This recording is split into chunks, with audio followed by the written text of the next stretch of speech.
Welcome sa aking YouTube channel. At sa video na ito, ituturo ko kung paano mag-transfer ng funds mula sa Land Bank papunta sa iba't ibang mga funds.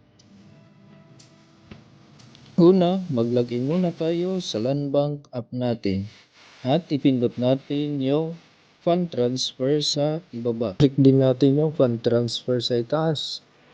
Click ang select destination account at hanapin natin kung anong bangko ang gusto nating pag-sendan.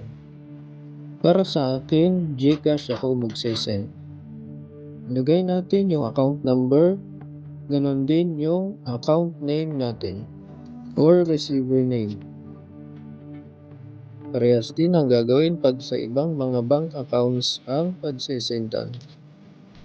Hanapin lang ang mga bank account number, ganon din yung bank account name nila.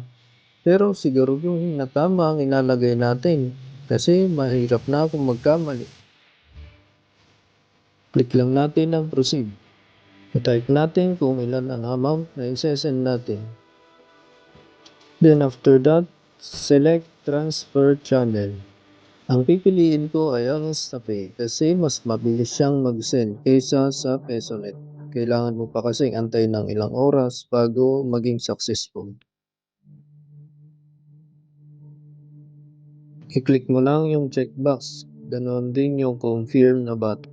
Kailangan lang natin i-type ang SSN Land Bank na OTP code para pwede nating pindutin ang proceed at maging successful ang fund transfer natin.